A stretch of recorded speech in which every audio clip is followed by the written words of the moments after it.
Welcome to Film Therapy, the unofficial, unlicensed movie podcast. This is Film Therapy. We exist.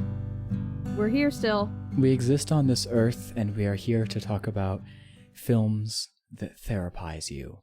Those kind of films that just give you that melancholic, beautiful way of looking at life.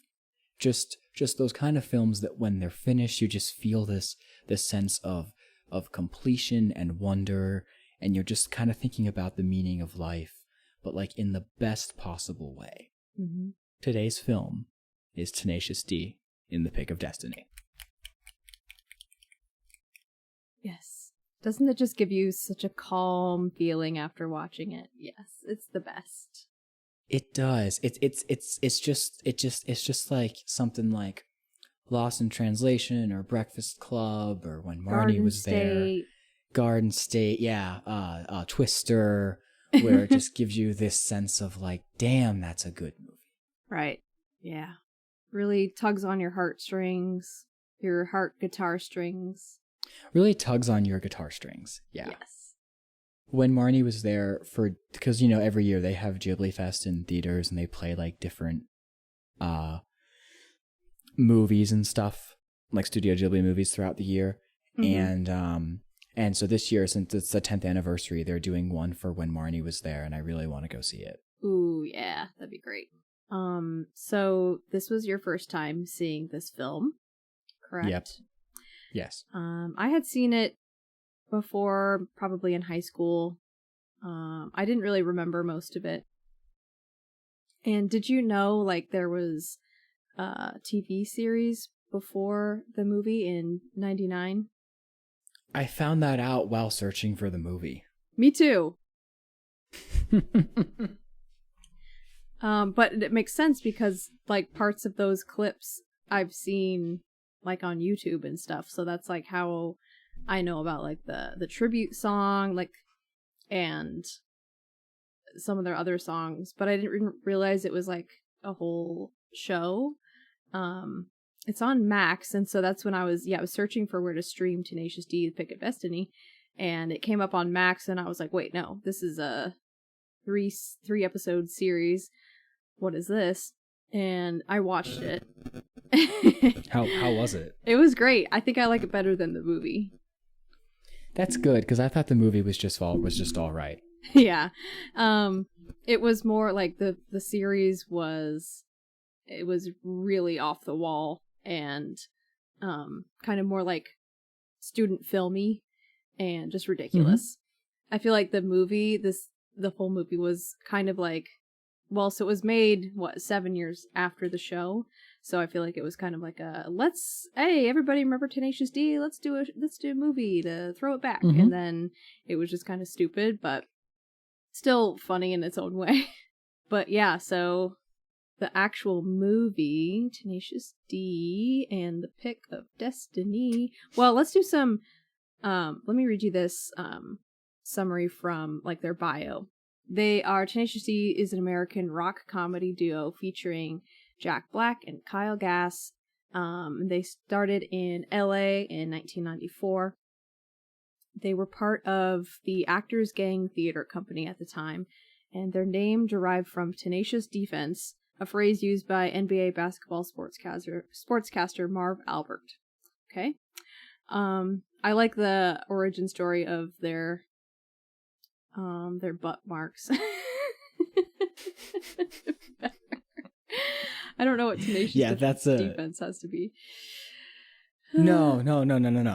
What really happened was he's like, I got this birthmark and it says Tanak. And then it cuts to the tarot card and it's got it's great. Oh, and this is interesting. So they signed with the record label Epic Records in the year 2000, and they released their album, which had a full band in it, and Dave Grohl was the drummer, actually. Dave Grohl of Foo Fighters, right? Yes. Foo Fighters. He's also in this movie as the devil. Okay, I was wondering if it was. I didn't think it was going to be the same guy, like the host of the open mic night. So I was wondering about that. Nice. No, I think I might be wrong, but I think both are the same. Both are him. Oh, really? Because at the end they have like the rock off and he's singing and I'm like that sounds like him. Oh, interesting. So their first single was called Tribute, and if you have heard of Tenacious D, you've probably heard that song. So it's like a comedy, kind of like Weird Al or Lonely Island, but they have more of a story about like their band and where they came from and everything. So that's what the movie is about, and that's what their show is about. Mm-hmm. Okay, the movie was directed by Liam Lynch in 2006. Starring Jack Black, Kyle Gass, and Liam Lynch. So is Liam Lynch, oh, he also directed School of Rock. That makes sense. No, Richard Linklater directed School of Rock. Oh, yeah, duh. What did he do in School of Rock? He has a credit for School of Rock. Oh, the music. He's okay. a song. He wrote some of the music. Yeah. There we go. Okay, that makes sense. He is not related to David Lynch.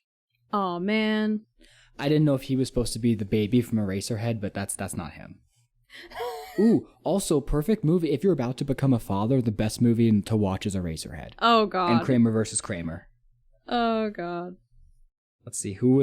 I'm gonna look up who David Lynch's children were at that time. Oh, I read this wrong. The writers are Jack Black, Kyle Gass, and Liam Lynch. I thought it said starring Liam Lynch. Never mind. We've got Jack Black, Kyle Gass, J.R. Reed as Lee. We've got Amy Poehler thrown in there. Yeah, Dave Grohl as Satan. Tim Robbins as the Stranger. Ben Stiller's thrown in there.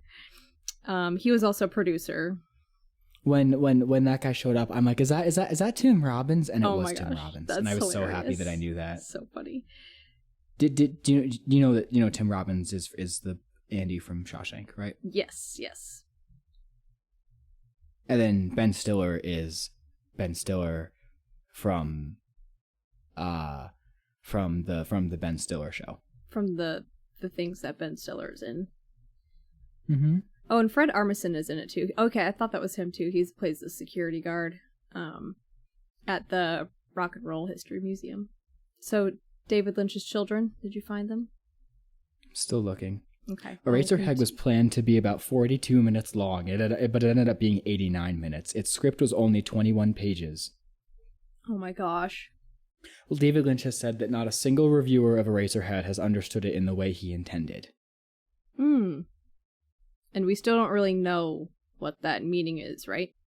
No, because he had a daughter like a decade prior, but it's about a son. So he had just remarried, but I guess he was. I don't know.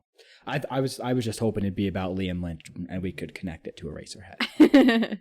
And then we just spend the whole episode talking about Eraserhead instead. That'd be really funny for April Fools, even though it's April 8th. Yeah, we missed that one. We missed Leap Year too. I still haven't seen that. So. Missed Leap Year. That's okay. I did rewatch it, and you said it was horrible. It was not very good. Yeah, no, I didn't really have a great time. I mean, it was okay, but not as good as I remember. I was like, Emily and I watched Hairspray because I had never seen it before, and she said the same thing about Hairspray. Oh, really? Where it wasn't as good as she remembered it. Dang. But I think she still liked it. So anyway, I'll talk more about that later. Okay, so you know the scene in Twister when Bill finds out that Jonas has made his own like Dorothy machine, even though it's like a different kind of machine, right? Mm-hmm, mm-hmm. And then he comes over, and then they're starting to get in a fight, and he's like, "You stole my design, you son of a bitch," and like stuff like that. Yeah. You know. Son of a bitch. And then Jonas is like, today's the day we're gonna make history, so stick around. And so I was gonna be like, we watched Hairspray, but I'm gonna talk about that later, so stick around. But like nobody would get that, but you're the king of obscure quotes. And then that also reminded me the part. Well, when I was younger, I showed one of my friends Twister when we were in like elementary school or some shit like that, because he was hanging out at my house or some shit. for some reason, like we couldn't stop laughing at the part when when Bill's the part when Bill's fiance like puts the lemonades on top of the car and then just drives away and forgets about him, or milkshakes or whatever they are. I think they're lemonades. And and then Bill is like, it's like, you know, this might get a little intense. Maybe you should just stay. Maybe you should just stay in the back. And she's like, no, I'm totally invested. I'm gonna tag along. And Yes. and for some reason, like my friend Ben and I just thought that was like so funny, and like we just like quoted that endlessly, even though it like makes no sense out of context. I think It's like I'll those tag are the along. two. So it's like those are the two like most like southern lines in Twister, I guess.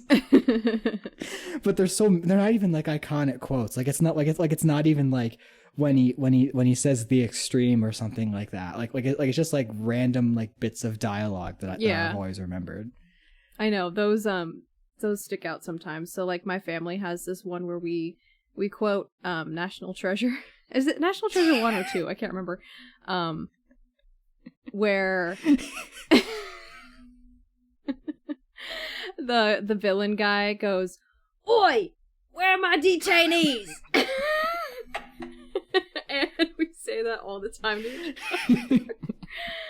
other. Yeah, see what I mean? Like Yeah. saying obscure movie quotes are like the greatest thing in the world. Yeah. It's especially when you say it and then the person you're talking to like knows what you mean, and you're like, wait, you get my random reference. Right. And that's the best.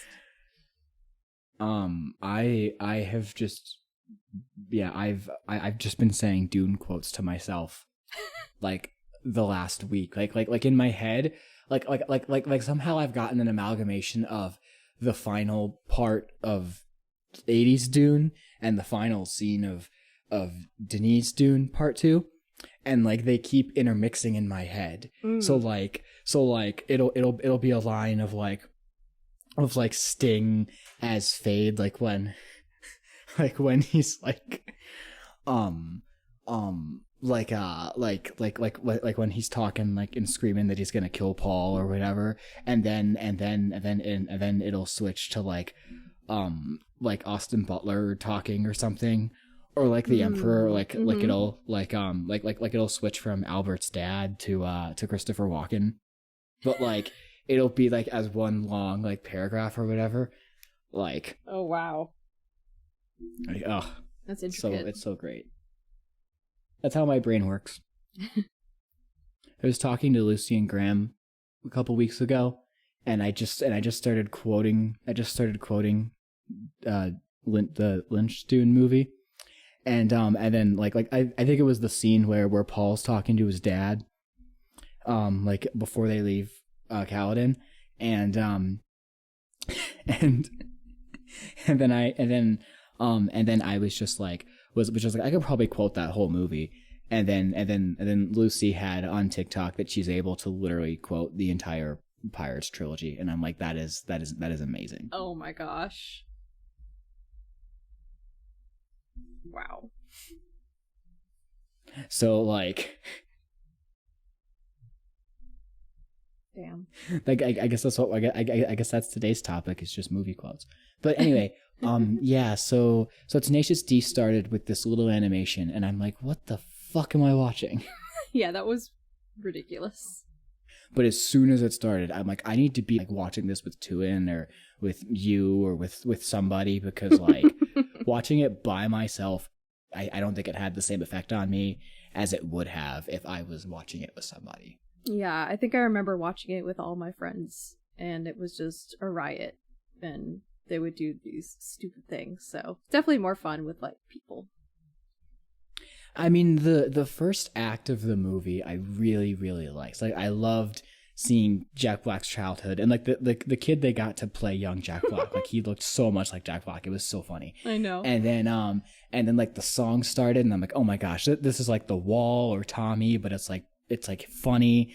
And then like, and then he meets Kyle, and Kyle's got that like fucking wig on. And then like 10 minutes later, like they're like the whole time he's keeping up the ruse of like, oh, I'm getting these royalty checks from my fans, and like, and like this is like my sweet pad or whatever. And then like 10 minutes later, he's like, they're having some kind of fight, and he like pulls his wig off, and he's like, it's like, what is this? You lied to me. And that was just amazing. And then the whole movie's just about them trying to pay rent, which I honestly forgot about like halfway through until they said it at the very end. And they're like, we have to fight Satan so we can pay rent. And I'm like, oh yeah, I forgot. It's all about paying rent. So it's super relatable trying to get money to pay rent. But then also just the fact like, and then when they went to when they go to the place and Ben Stiller tells them about the history of the pick, like that was absolutely amazing. Yes, I love that. That was a great part. I think and then the part with Tim Robbins was pretty funny too, because Jack Black is just like scared of him, and then he like goes into the bathroom, but Tim Robbins just follows him in there, and he's like, here, I drew this map for you. And it's just like a picture of the air vents. And then when Jack Black is trying to sneak into the museum, and then he's like, I'm quick as that, man. And he's like trying, and he's like doing like all these like spy rolls and stuff like that. It was so funny. There's a lot of nods to his other movies that he's done. So obviously like School of Rock. And then in the series, they do like this kung fu scene. It's hilarious. And then they also like get in the like a wrestler's ring, and he's wearing like this. He wears like a singlet, but it's not like a luchador outfit, but like in Nacho Libre. But it was like still like a fighting ring like that. And then and mostly those were the parallels that I drew, but because what else is he? I mean, he does his little scoop it up, boop it up, boop beep beep, and in the like the holiday and stuff. Which I love that. I love the holiday. So cute. I love that scene so much. It's like one of my favorite scenes in a movie. Yeah. So there's also like, well, okay, so they're trying to pay rent. They're doing these open mic nights constantly,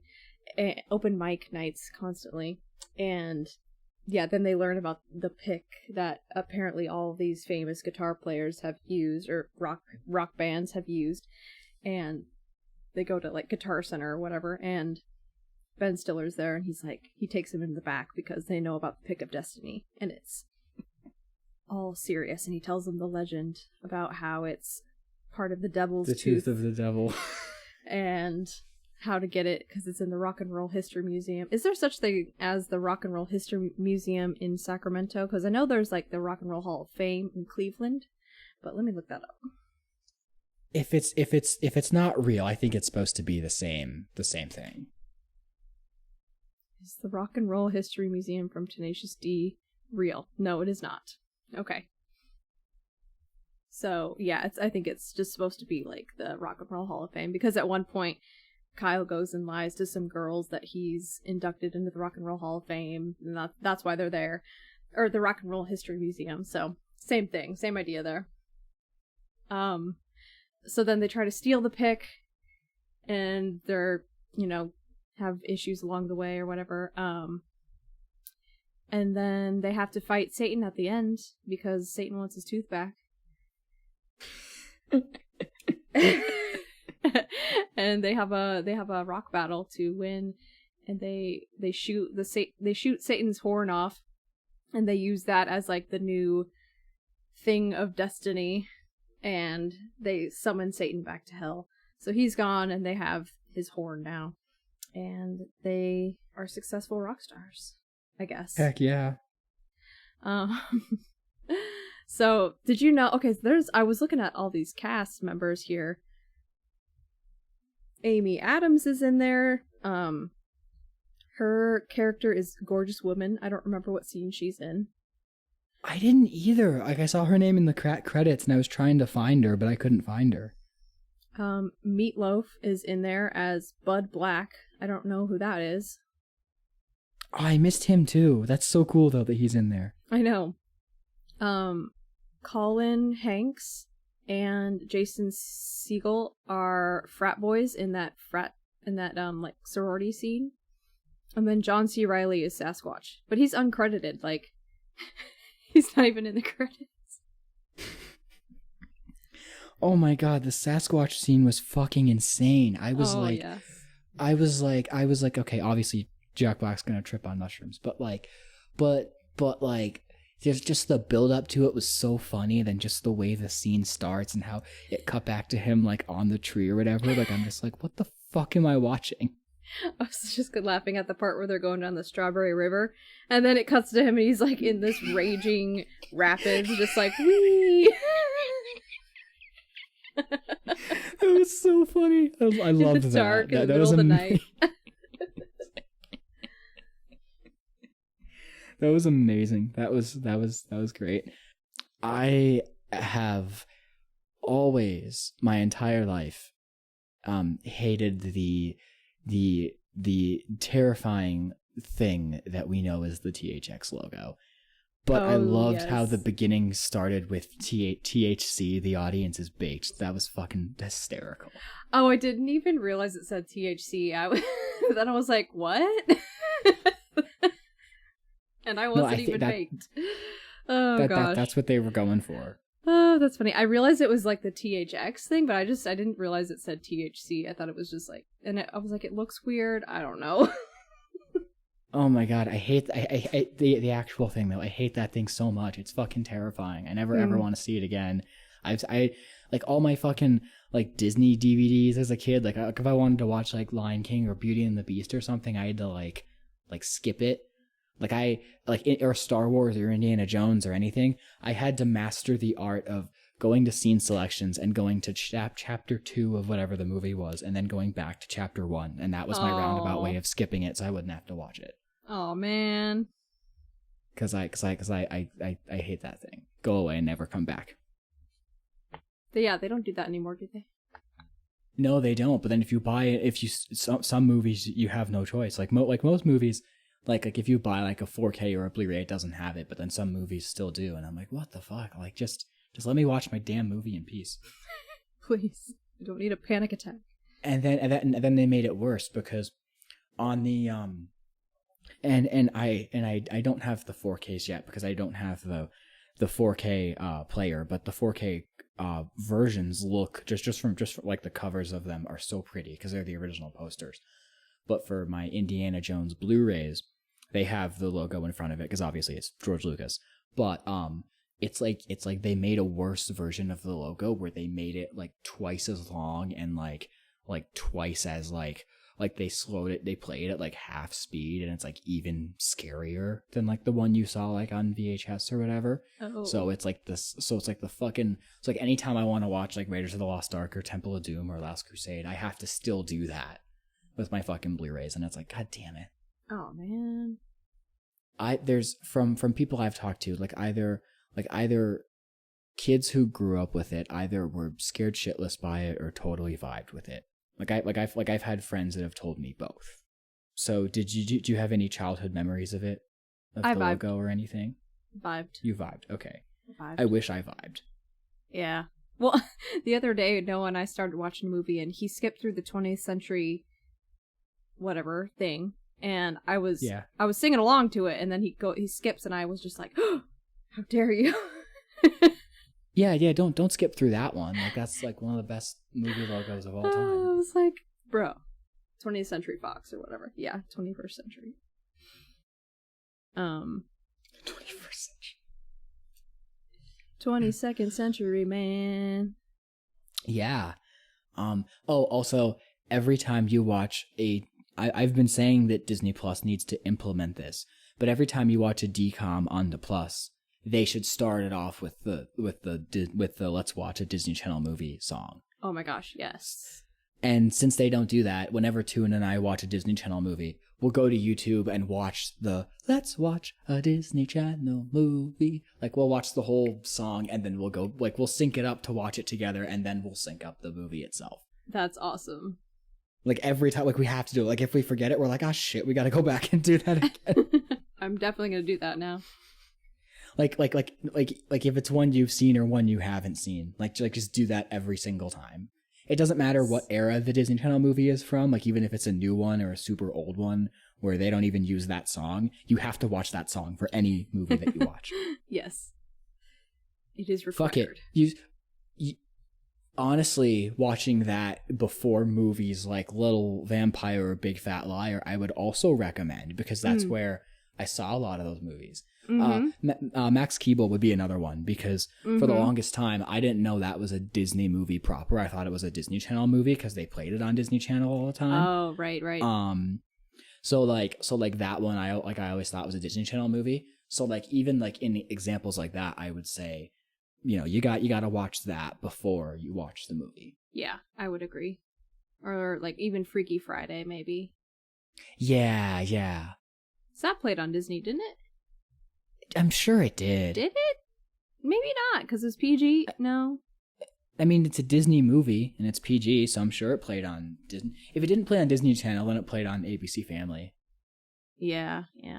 Like I don't think they ever played Pirates on Disney Channel because those are PG-13. So they probably played those on like ABC Family and stuff like that. Yeah. Also, it's weird because the Spy Kids movies are they're released by Dimension, but the VHS tapes have like the Disney, like, you know, like the Disney like coming soon to home video or whatever, like those ones with like the, like you know the one I'm talking about, right? Like where it's like it's got like all the weird shifting boxes and stuff like that. Yeah.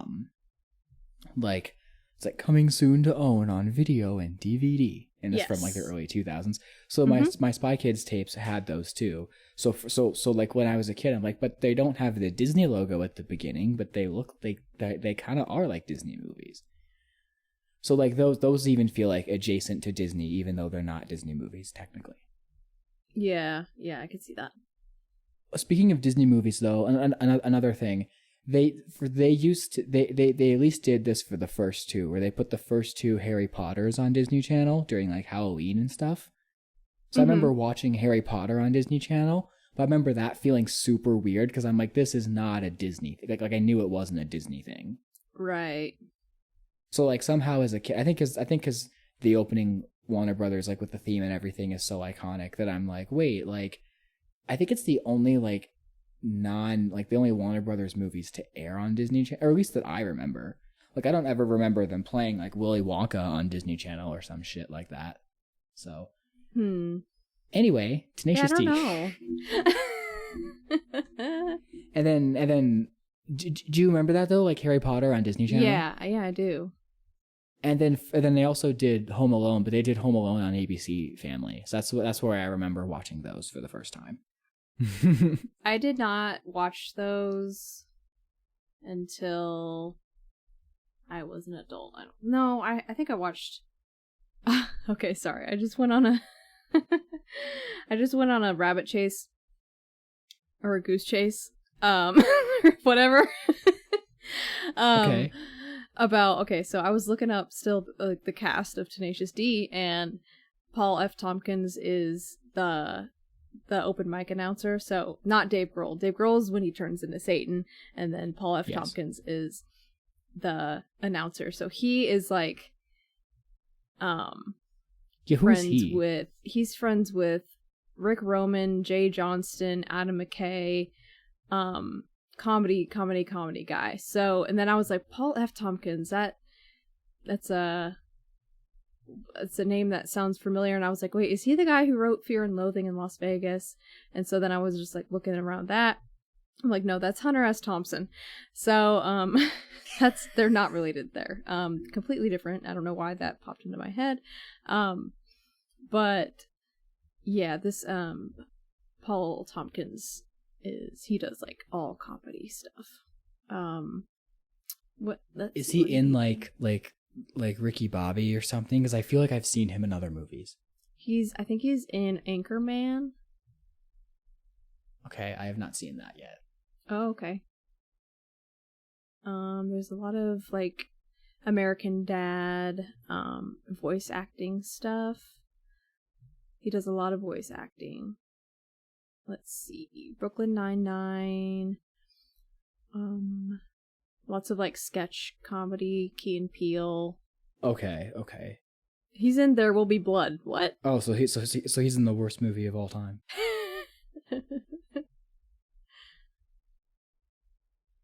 Oh, he's also in Magnolia. Oh, I love Magnolia. That's one of the best movies ever made. That's probably that's my favorite Paul Thomas Anderson. It's so funny because Paul Thomas Anderson, first of all, hot take, I enjoy in terms of how many Paul W.S. Anderson movies I've seen, I enjoy what I've seen from him. His films are more enjoyable as a collective record, whereas PTA has a movie I really love, which is Magnolia. And then he's got There Will Be Blood, which is one of the worst movies I've ever seen in my life. And then he's got, I don't know, like the Joaquin Phoenix, The Master. And I remember thinking that one wasn't very good either. And Phantom Thread was pretty good, though. That was the one with Daniel Day-Lewis, and he's like the dress designer. And then I really want to see Licorice Pizza, but I have not seen Licorice Pizza or Boogie Nights. So. Oh, you gotta watch Licorice Pizza. Oh, he also did Punch Drunk Love. I haven't seen that either. I didn't really like that one. That's Adam Sandler, right? Did you like Uncut Gems though? No. No. Okay. So you prefer Adam Sandler in more of a comedic setting than a dramatic setting? I prefer not watching Adam Sandler. At all? Yeah. He's not my favorite. Okay. Not my favorite. Hot take. That is fair. My hot take is that I like Paul W.S. I like Resident Evil better than There Won't Be Blood. Can you blame me though? It's really entertaining. It's like zombie fights. Like it's stupid, but it's awesome. I don't think I've seen it. Like, well, who knows? Well, who knows? It's a fun series to watch because none of the movies make any fucking sense. None of them make any sense at all, but they're so much fun for the most part. How many are there? Technically, depends. Because in the Paul W.S. Anderson series, in the Mila Djokovic series, she's also in The Fifth Element, if you've seen that movie with Bruce Willis. Yeah. In the series with her, there's 6 movies, and then there's a 7th movie that's like that's like a reboot or whatever. But I would still say, I mean, I don't think you can watch it as a prequel, but you can if you want to, because none of the movies are so fucked. They're so loose with their continuity, anyways.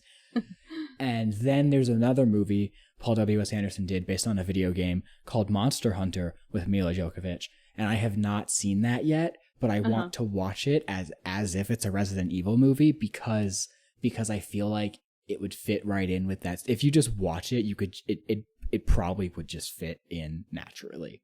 Okay. So I'm gonna say there's 8 Resident Evil movies. All right.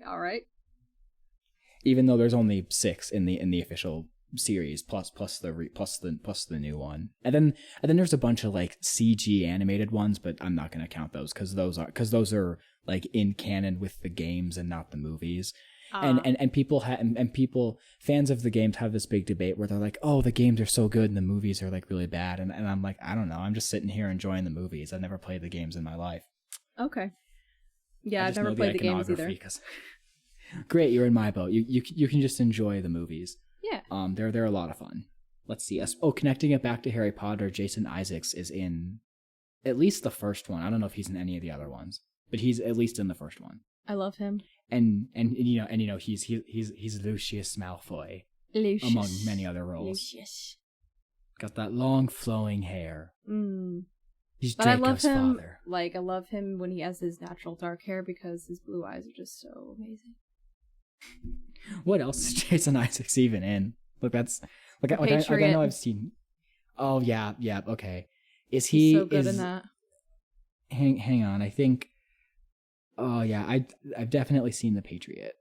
Okay, so is Jason Isaacs, because in that movie Mel Gibson has like 2 sons in that movie.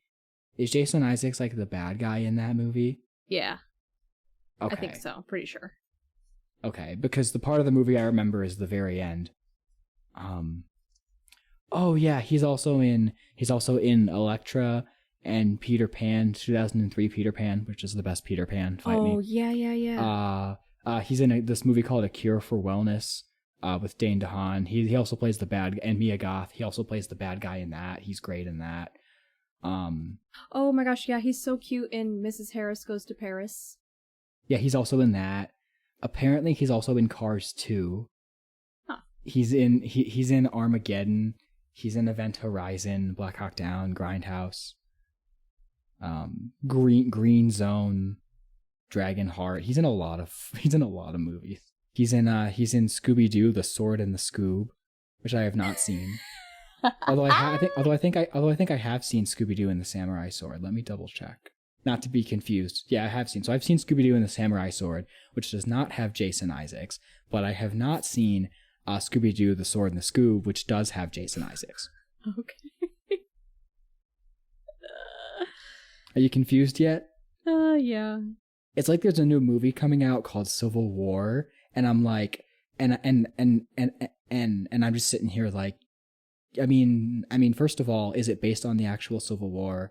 And second of all, like, they just made a movie, like the Captain America movie is called Civil War, like from however many years ago. So people are just gonna think of that, you know? Yeah, I don't know. I haven't heard of it.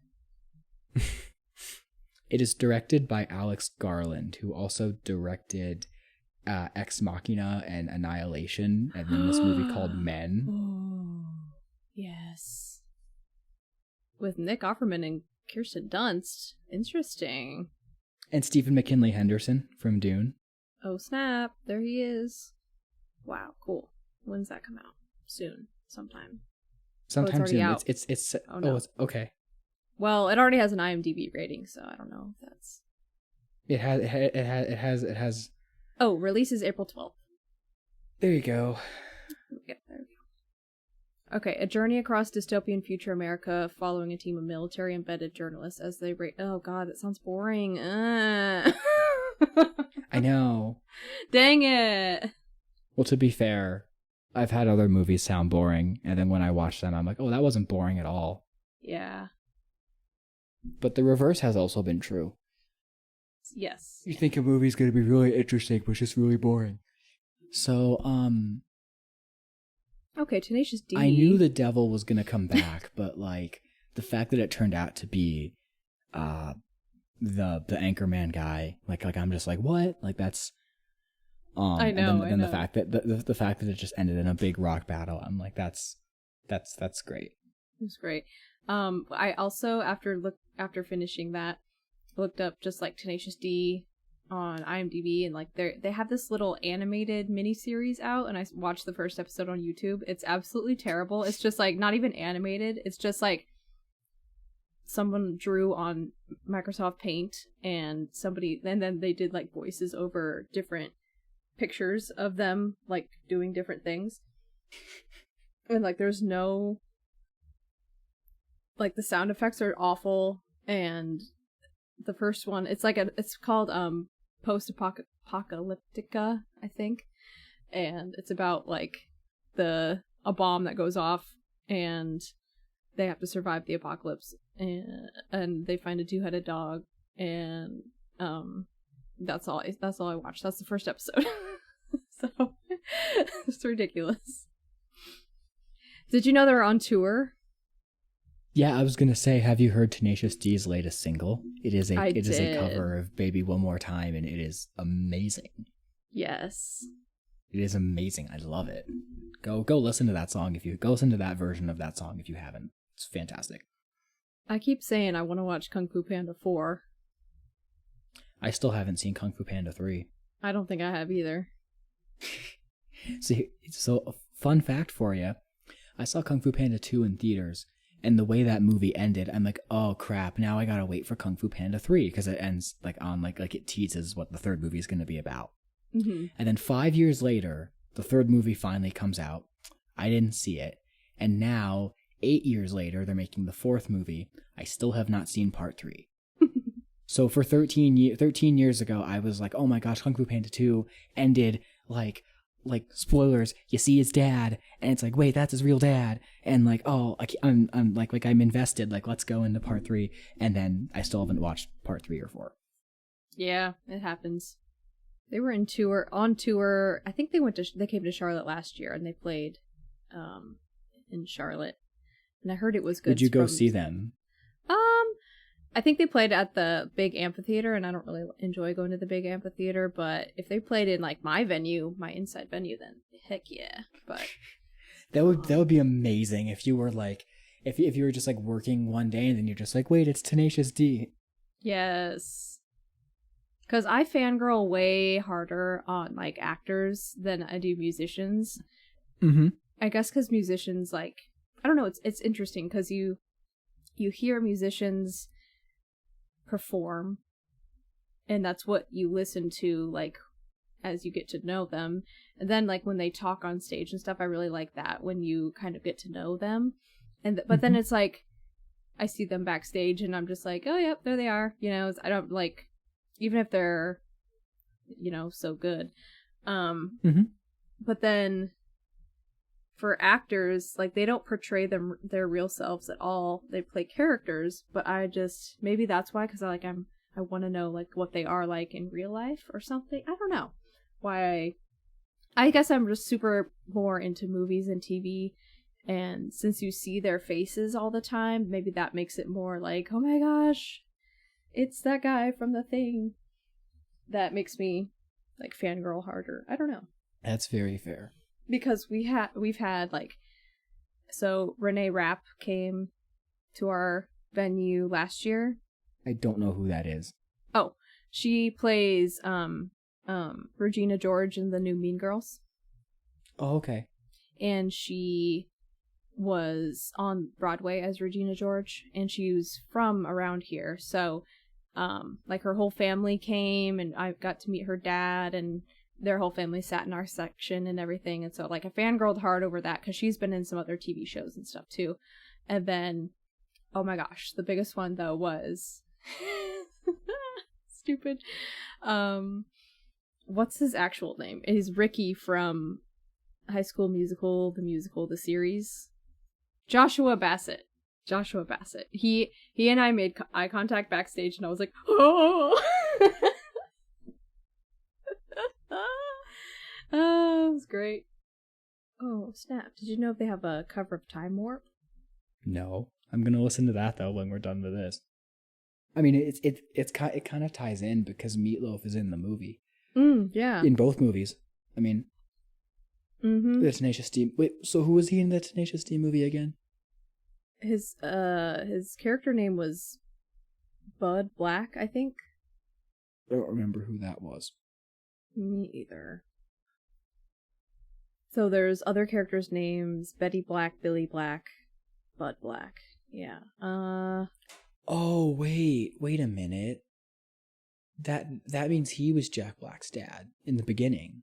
Oh, yeah, duh. Oh my gosh. That makes so much. He looked so familiar. I was like, who is this guy? Ah, that's awesome. Oh, and the kid who played young Jack Black, I know him from other things too. I just have to look him up real quick. Oh, really? Yeah. Oh, yeah. He's also in Nacho Libre, but he's also he's one of the characters in The Goldbergs, that show on ABC. If you've ever seen that. Mm-mm. You don't need to see it. Like, it's not like an amazing series or anything.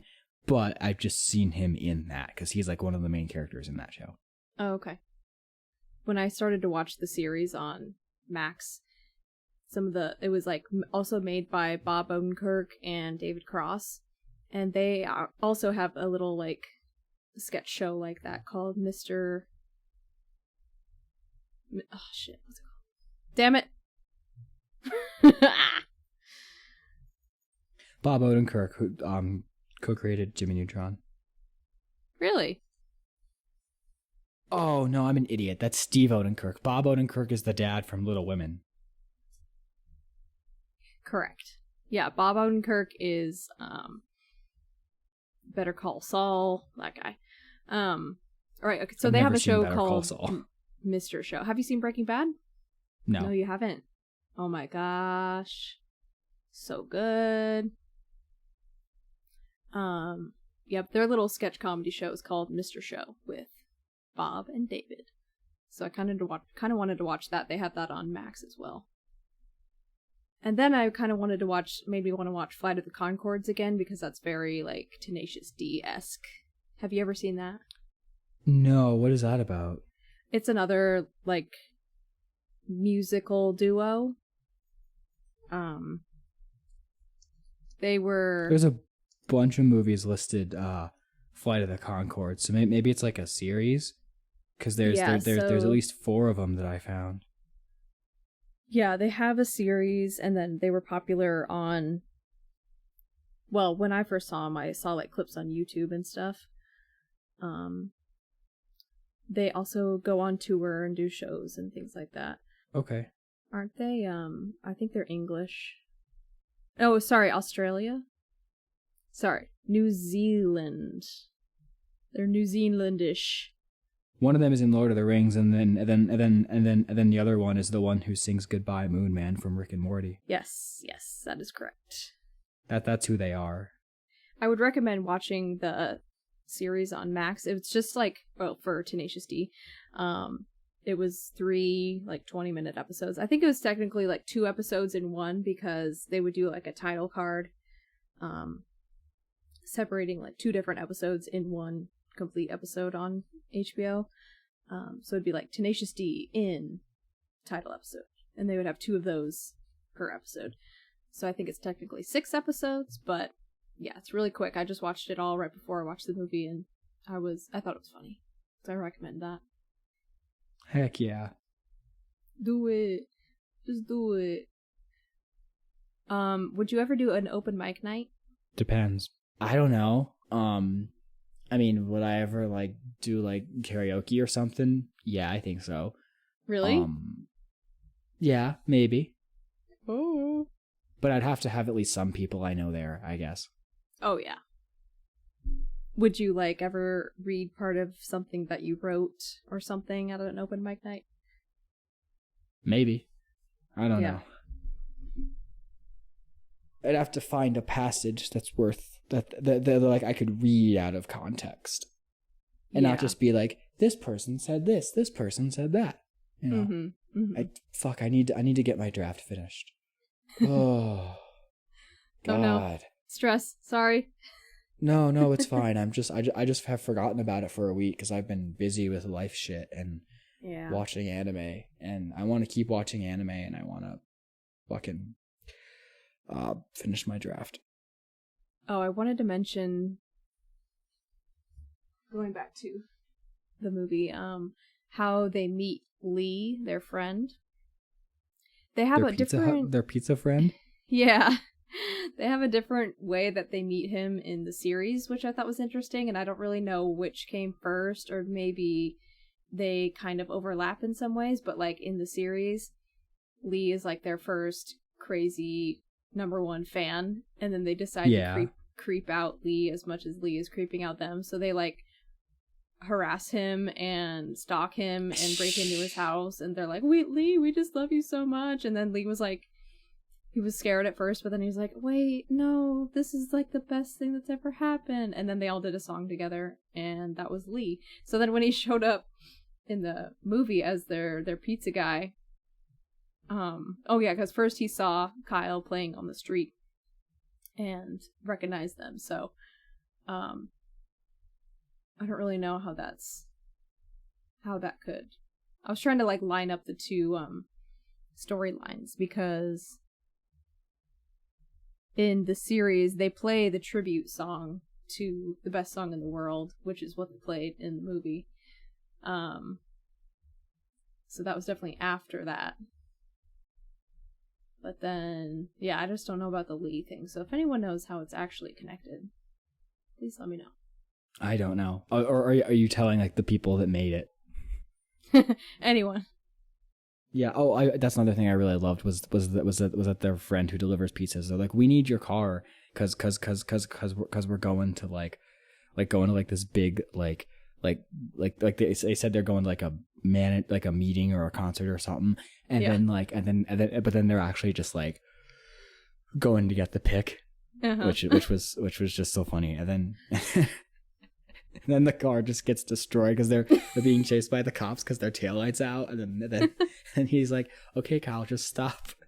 It's fine." And then the chase just ensues. So dumb. From it. Yeah, it completely gets destroyed. It's a pretty good flip right there at the end. Mm-hmm. I want to know who the stuntman was who like fell out of the tree when Jack Black was having his shroom trip. I loved when they got to do the power slide to go under the door at the end. That reminded me of like the Blues Brothers, well, kind of like the car chase scene where it just goes on forever and ever and ever, and it seems like it's so unlikely to actually work, and then they just slide. All of a sudden, they're on the other side of the door. Oh, kind of like Taken 3, where it's so many shots for one action. Yes. One of the best trilogy closers of all time. I love Take 3 in. It's amazing. It's so great. I love that movie so much. I don't know if I've seen it all the way. It's fucking terrible, but it's fucking amazing. Oh god. So I don't know if I told you this story, but my friend Sam and I, this is when Avatar 2 was coming out in theaters, so we were going to go see Avatar 2, but then it snowed really bad, so then we were stuck at home, and we're like, hey, let's just turn on the TV, and Take 3 in was on the TV. So we just watched we ended up watching the entire movie on TV from start to finish. And then I think Sam has seen like the first one like years ago, but like I haven't seen 1 or 2. But we were laughing so much during the movie. It was incredible. It was one of the best movie watching experiences I've ever had. Oh man, that's and great. There's a scene where like Liam Neeson like drives a car backwards down an elevator shaft and it explodes and he's totally fine. And the editing is like you know, there's like that really bad edit of him climbing the fence. That's the editing the entire movie. Oh god. It is insane. Wow. Like there's a scene where one of the villains is in his underwear and he starts shooting at Liam Neeson and then he drags him across the concrete. And then yeah. And then there's another scene where Liam Neeson goes over a cliff in his car and it explodes and he survives it. Oh wow, yes. Here, you know what, Maddie? I'm just gonna send you my review of Taken 3 so you can read it right now. Okay. Because it will give you context on, even though I just already told you. Oh fuck, I'm in the wrong app. It bothers me when I open my texting app and I just mean to open it and like not open my new texts, but then it opens my new texts anyway. Mm-hmm. You know what I'm talking about when it does that? Yeah. Take 3 in. Look at the poster. That's what it's called. Oh my gosh. 5 stars. Oh my gosh. I made a whole list also of the Liam Neeson cinematic universe also. Really? Yeah, I did. Like at the end when I said that, like that's a real list that I made. Yeah, that's that. So that's Take 3 in, one of the greatest movies ever made. Clearly, yes. Okay. Do we want to move into what we watched this week or recently? Yeah. When did we watch The Little Vampire? That's what I was trying to find, is when we watched The Little Vampire, because I could start. At that point. Right. Let's see. Oh, not Ed Wood. Little. Oh, Ed Wood. You're right. My bad. Ed Wood. We watched. I loved Ed Wood. It was fantastic. January. Okay, so here we go. I will tell you what I've seen since then, or if you don't mind me going first. That is. Yeah, go for it. Okay. So after Ed Wood, I don't know if I talked about the other Highlander movies last time, but short version is I've seen every Highlander movie now. The anime one is okay, and then the 5th movie called The Source is awful. Okay. And then I saw Wonka with Timothée Chalamet, which was great. Too. I really liked it. And then I also seeing Dune Part 2 right after seeing Wonka, and just seeing, like, I've always loved Timmy, but like the amount of range that he has as an actor is just blew my mind with those 2 movies, because he's so different in those 2 movies, you know? Yeah, I did the same thing. I watched Wonka a couple days before going to see Dune Part 2, and it was It was great.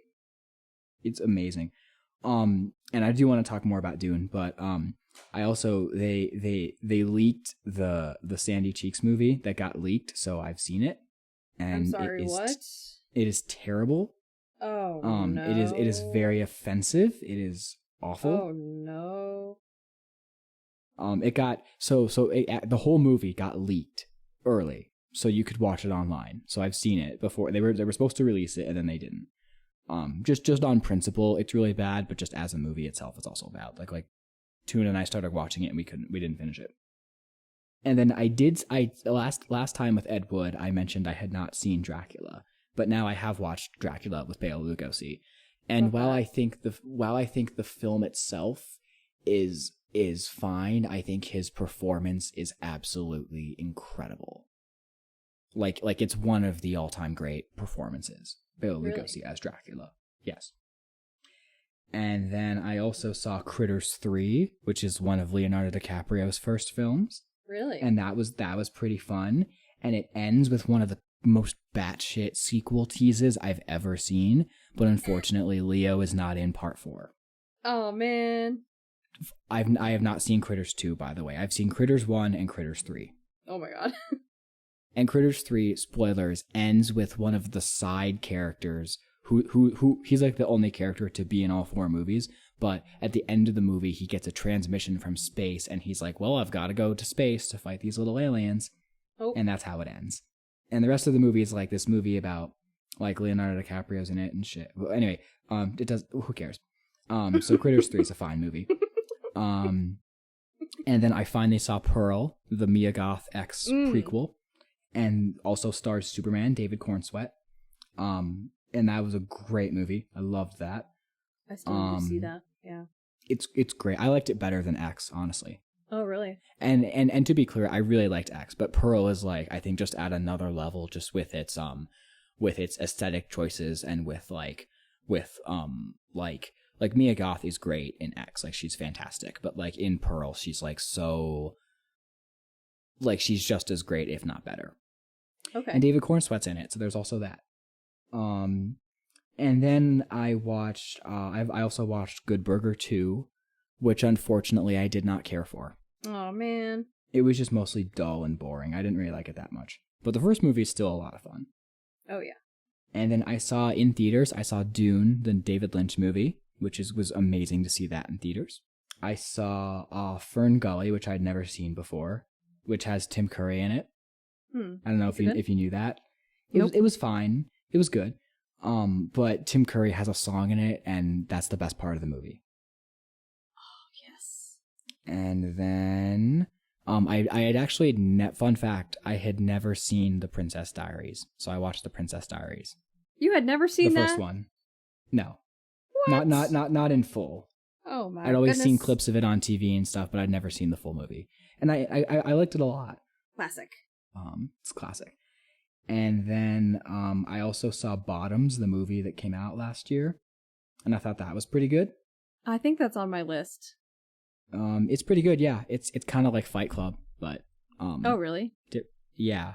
It's about these two girls that they start a fight club in their high school. Oh. So it's pretty great. And then obviously I'll go back to Dune in a sec. And then I had not seen any of them, but now I have seen all of the MonsterVerse movies. So I've seen Godzilla, Kong Skull Island, Godzilla King of the Monsters, Godzilla vs. Kong, and Godzilla Loves Kong, The New Empire. Okay. What a bunch of titles, am I right? Yes. Okay, so real quick, Godzilla 1, didn't like it at all.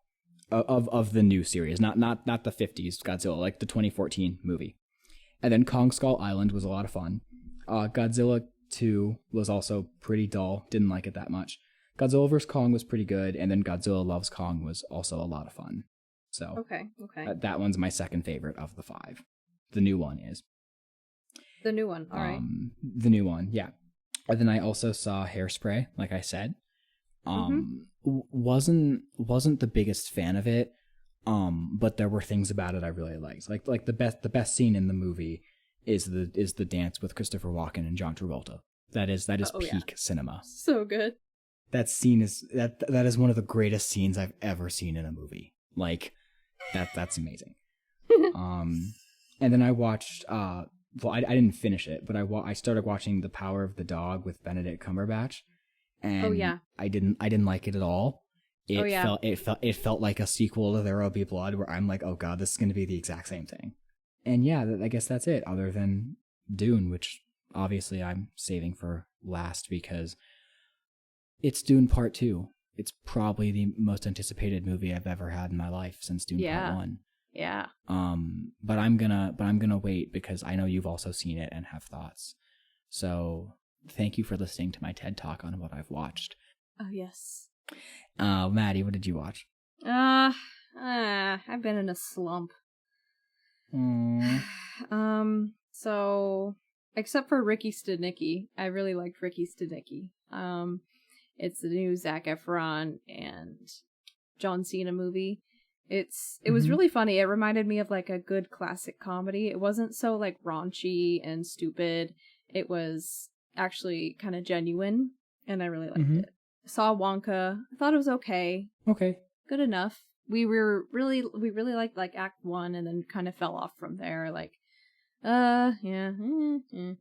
But that's glad I watched it because I wasn't really planning on watching it. But then when Noah started it just on his own, I was like, I got interested in it, so that we watched it. But yeah, that's awesome. Then we watched this movie called True Story with Jonah Hill, and is it based on a true story? It is. Jonah Hill and freaking what's his name? James Franco. Okay, what's it about? So it is about this man who allegedly murders his family, and then he says that his name is Michael Finkel, and then Jonah Hill is the real Michael Finkel, who's a reporter for the New York Times.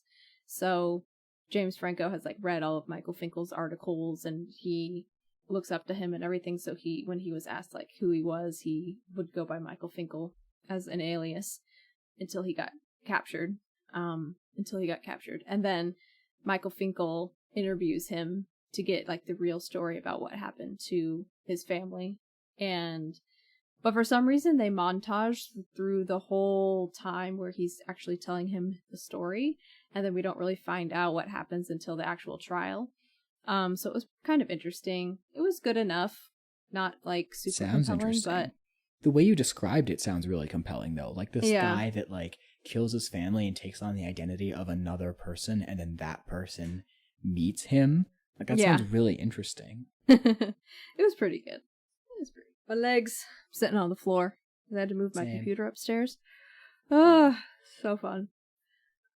This doesn't count as a movie. I guess maybe a docuseries, the Quiet on Set Nickelodeon thing. I still haven't seen that, but I started Quentin's new video, but I haven't finished it. Yeah, it's rough. It's crazy. Yeah, but it's definitely worth watching. That's all I'm gonna mention. Everything else was just kind of like meh.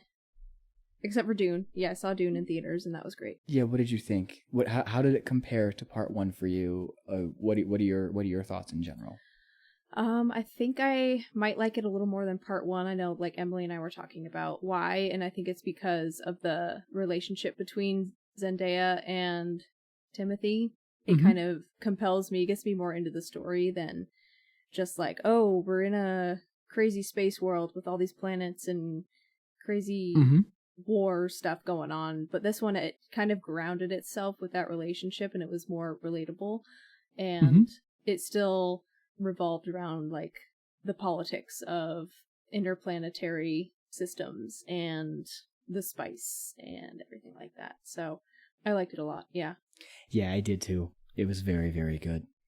I don't know which one I prefer though, honestly. Yeah. Because every time I've seen Dune 2 3 times now, and every time I've loved it more than the previous time. But I don't know which I prefer. But my experience with it each time was vastly different.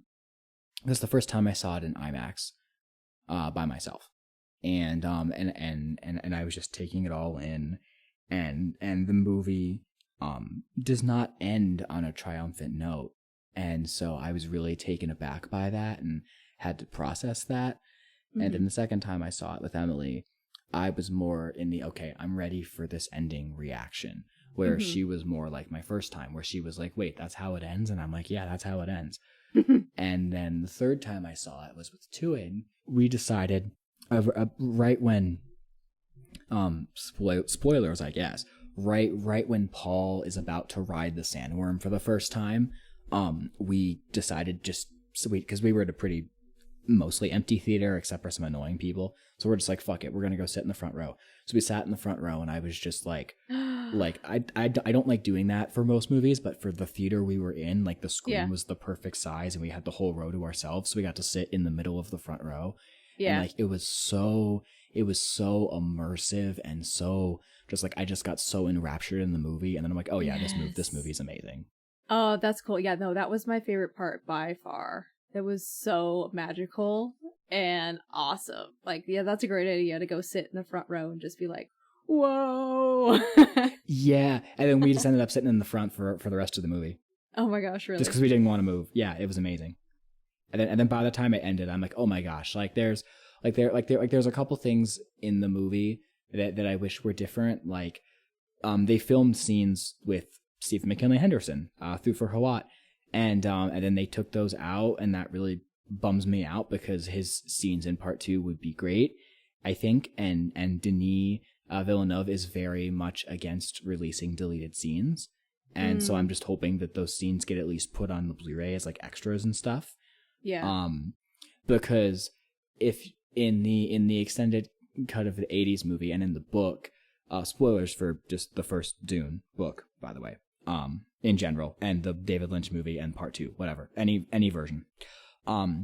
There's that scene where, like, about halfway through, where do you remember in the 80s version when they have him like the Sting and the Baron have him captured, and then they've got the cat like duct taped to the rat in that little weird ass machine, and then they're like, this is your antidote now, like you're one of us now. Do you know what I'm talking about? I have no idea. No. Okay. So in the middle of Dune, in the 80s Dune, there's this. Okay, so in Denis Dune in part 1, you know the guy with the umbrella, that's part of the Atreides family, that guy. So that guy, that actor filmed scenes for part 2, but they were cut out of the final movie. Oh, okay. And one of my favorite scenes from the book that's in the 80s, that's in the extended cut of the 80s movie, in the Spice Diver cut, is the scene at the end where so basically what happens to his character, the Umbrella guy's character in part 2, is that the Harkonnens capture him and force him to do their work, even though he's still an Atreides. And then at the end of the book, when everybody's in that, when Paul goes into the room, and then the Emperor and Florence Pugh and everybody, they all come in. And then in the book, like Thufir is among them, and then Paul says to him, Paul brings him forward, and then Thufir chooses to let him to sacrifice himself instead of killing Paul, like Thade tells him to, pretty much. And then Paul says he tells his Fremen soldiers or whatever, give him a proper burial, like he's an honorary Atreides or whatever. And I think the reason why those scenes aren't in part 2 is because they have Paul take the darker turn, and that's a lot more pronounced in this version. But I still would have loved to have seen that actor in this movie, and if they did film that scene that I'm talking about, I would love to see it one day, because that's one of my favorite scenes in the book. Oh man, yeah. So he's not in that one at all, right? No, he's not in part 2 at all. And when there's the scene with Thade on Giedi Prime, Austin Butler, and he's fighting all the guards, and it's in black and white and stuff. Yeah. So I think he was supposed to be in that scene too, but then he's not fighting on the battlefield, but he's the one the Baron is the one. He's like, hey, you know how to drug these fighters, you're gonna drug all these fighters. And I feel like they just cut around it so he's not in that scene. And that's not a major gripe, because I understand you can't have everything from the book, and adaptations don't have to be a one-to-one adaptation. But just the way the first movie does everything so perfectly for me Even though there's like one or two scenes that could have been in the movie, whatever. Like not having that in part 2 just felt a bit more pivotal for me. But I still love part 2 very, very, very much. Yeah.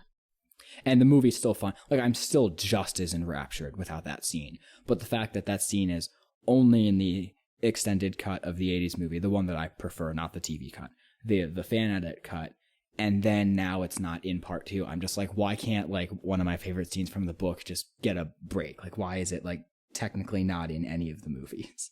Dang it.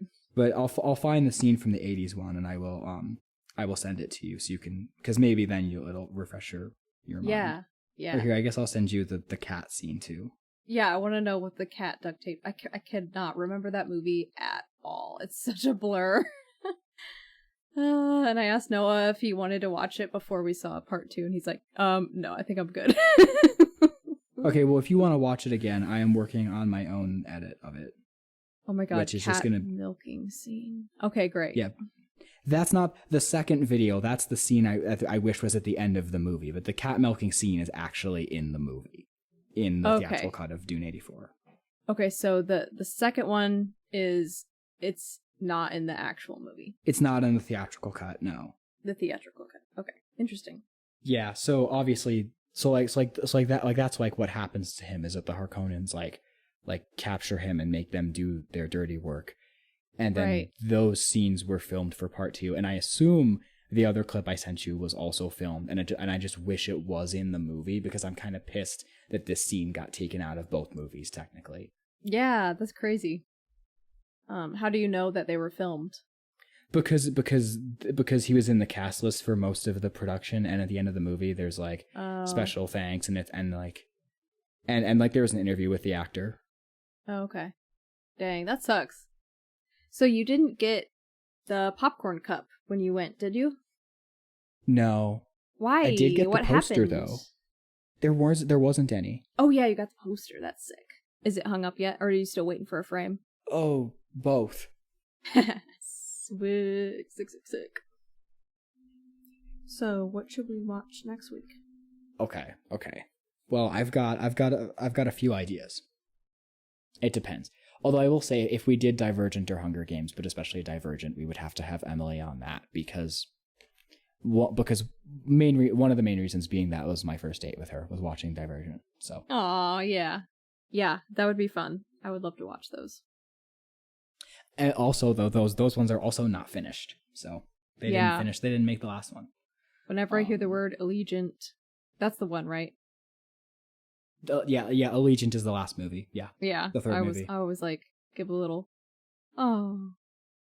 Allegiant is the name of the airline. It's the name of the third book and the third movie. The fourth movie was going to be called Ascendant. Oh right. Ascendant. That's what it was. Yeah, so thanks for joining us today for this Tenacious D podcast. I hope you enjoyed it. Where we talked about everything in the world except for Tenacious D, pretty much. You know, that's kind of how these episodes go, so. They do. Sorry, not sorry. If you want a review of Tenacious D, go watch, I don't know, go read Roger Ebert's review of it. We're just here to talk about movies and goof around, I guess. Yeah. So hopefully some of you enjoy that. If you we gotta find our people. And so let us know what you think, or if you have any recommendations, let us know. Follow us on Instagram at Film Therapy Podcast, or you can email us at filmtherapypodcast@gmail.com. It's been a long time since we've read emails from people. Yeah, I don't think we've had many. But yeah, thank you for listening. And keep therapizing. Keep therapizing.